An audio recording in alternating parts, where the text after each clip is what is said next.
When I was 21, I worked as a maintenance and custodial worker at a daycare down the street. My job involved taking out the trash, setting up furniture for events, performing preventative maintenance, organizing supplies, and keeping the facility clean and safe. This also included reporting any suspicious activity that might lead to child abuse or mistreatment. Some days, I'd be responsible for both opening and closing the facility. It was a demanding job, especially since it was just me and an older guy, Bob, who was more or less my boss. Most of the time, I'd be the one to lock up, as Bob would leave earlier. The daycare was part of a Catholic school and church, though I believe it was open to everyone regardless of religion. One Friday, Bob left early, as he usually did. He gave me a list of tasks, including the usual classroom cleanup, packing up Thanksgiving decorations, and bringing down the Christmas crates from the basement. The basement was used mainly for storage and was a creepy place, especially because of the poor lighting. There were only a few dim lights in the corners and a small light from the hallway. The ceiling was low, so I had to crouch to avoid hitting my head in some spots. The basement had small windows that let in light during the day, but by now it was dark, and I had to use a flashlight. I brought the Thanksgiving crates down one by one, and then started bringing up the Christmas ones. While lugging one of the Christmas containers up the stairs, I heard a child's voice and laughter.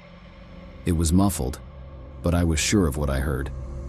I stopped and checked every classroom, the indoor playroom, the art room, and the bathrooms, but found no one. The voice persisted, and I realized I hadn't checked the basement. I went to the basement door, looked down the stairs, and heard a noise from below. Thinking a child had snuck down there, I ran downstairs yelling, "Who's down there?" I reached the storage room and saw one of the toy cars move for a second before stopping. It was as if someone had just pushed it. I looked around, but saw no one. I called out, "Is anyone down here?" repeatedly, but there was only deafening silence. I started checking inside the boxes and containers, thinking a child might be hiding, but quickly realized it was impossible for a kid to close any of them on themselves. I felt an eerie presence, as if I was both alone and not alone at the same time. Suddenly, I heard something plastic drop behind me. There was no draft, and I didn't turn to see what it was. I fled upstairs without looking back. At the top of the stairs, I heard what sounded like a child's whisper. I slammed the door shut and called Bob, who told me to call the police if I thought a child was down there. I called 911, even though I didn't believe there was a kid in the basement.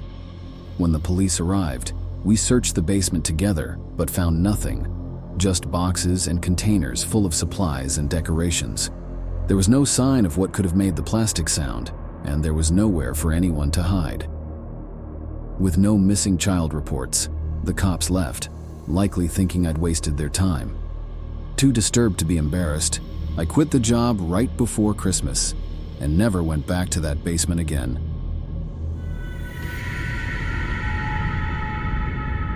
It wasn't too long ago when this happened. I live alone in my apartment. I'd like to clarify that I don't take any medication, nor am I diagnosed with anything that would impair my awareness or cause hallucinations. This night was a one-time incident that I can't explain, and I really hope it stays that way. After a long day at work, I'm a construction worker in the city, and a session at the gym, I was exhausted. Depending on the projects we're working on, when I get home, I'm ready to collapse on the couch. One night, I stopped for food on the way home because there was no way I was going to cook. I was shot. I got home, plopped the Chipotle I just bought on the ottoman in my living room, and laid out on the couch as I ate. It was later in the week, so I was already tiring out.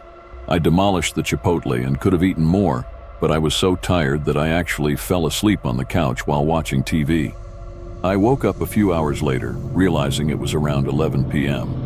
I was so comfortable on the couch under the blanket that I didn't want to get up, but I realized I left my contacts in.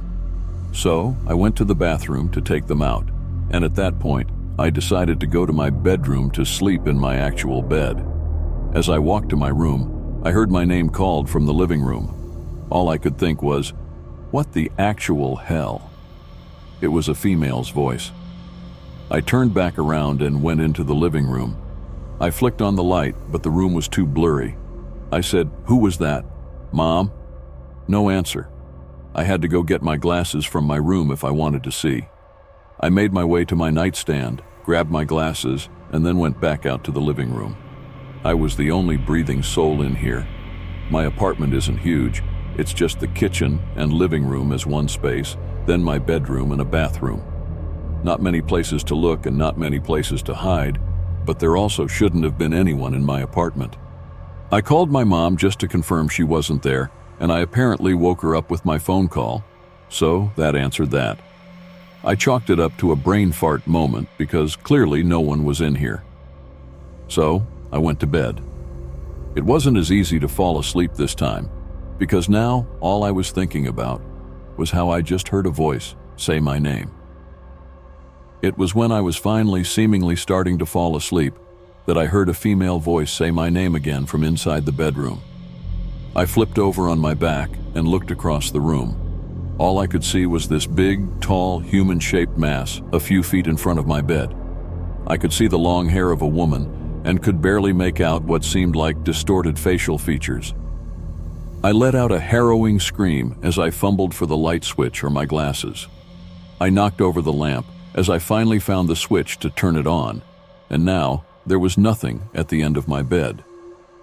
I put on my glasses and searched every nook and cranny of the room, under the bed, the closets, the dresser. Then I checked the rest of the apartment. I can say, matter-of-factly, that there was no one but me in this apartment. I felt like I was losing my mind.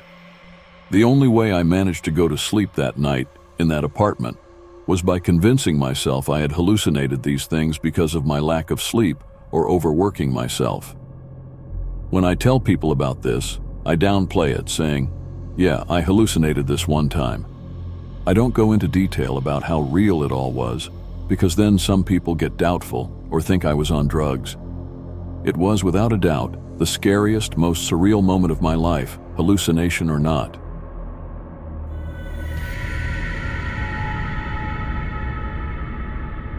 I'm 27 years old, living with my brother James in a house we share. I've never experienced anything severely strange or abnormal in my life, but there was one week when I experienced a strange series of events. It started on what I thought would be a normal night, just like any other. I was in the kitchen washing the dishes before getting ready for bed when suddenly a plastic cup came crashing to the floor. The sound made me jump and spin around from the sink. I saw the blue plastic cup bounce a few times and then fall dead on the floor. This was one of the cups that sit on top of the cabinet. I knew it had to have been sitting upright, but I had no idea what kind of force could have knocked it off the cabinet. It made no logical sense. I picked it up and put it back on the cabinet. That wasn't the last strange event that night, though.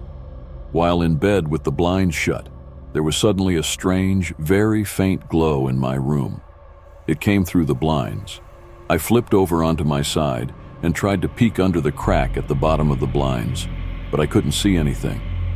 Honestly, as weird as it was, I was so comfortable in bed and too lazy to go lift the blinds. I dismissed the light as something like a street light having a new bulb or something. I know it sounds ridiculous, but at the time, I had no reason to suspect anything paranormal. The next day, I was home alone when James was at work. It was a dark, stormy day, and the house was constantly rumbling from the thunder. So when I heard a cup fall from the kitchen, I associated it with the thunder. I went to the kitchen to pick it up and realized it was the same blue plastic cup I had carefully put back on the cabinet yesterday. There was no way thunder could have knocked it down from where it was. I put it on the counter and stood there, confused and a bit shaken, looking around the kitchen, not knowing what to think. As I was standing in the kitchen, I heard a creak in the floor above me. The room above me was actually my bedroom. I went to the stairs and called up for James, but instantly remembered he wasn't home. Maybe it was the thunder shaking the whole house, but still, I had to check my room just for peace of mind. I went up the stairs to my room and turned on the lights, given that all the rooms in the house were dark due to the weather. My room is square-shaped, with 2 big closets. The room was clear, as were the closets, so I shut the light and went back downstairs. That night, when James got home, I had a discussion with him about the strange events that had been taking place. He said he wasn't aware of any of it. Still, nothing that happened up until that point was extremely unusual. For the rest of the night, things were normal, and I fell asleep with ease. I awoke at some odd hour in the night. It was still dark. I checked my phone. It was 2 o'clock in the morning. I rolled back onto my side and shut my eyes when I heard the distinct sound of a finger tapping on a window. I could feel my heart in my throat. I didn't know why someone would be knocking at my window, but I didn't want to see who could be out there. But for some reason, it took me that long to realize I was on the 2nd floor of the house, so nobody could be on the outside of my window. I pushed the sheets off my body and turned to face the window. There was no one standing there on the inside, though, so I lifted the blind, and there was no one outside either. Still, I knew that I heard what I heard, and I knew I hadn't been imagining or dreaming it. I ran to my brother's room and started freaking out. I don't know whether he believed me or not. Quite frankly, I don't think I'd believe me if I hadn't experienced it. I slept in the living room that night, and it's been 3 weeks now without any paranormal incidents. I never believed in the supernatural until this.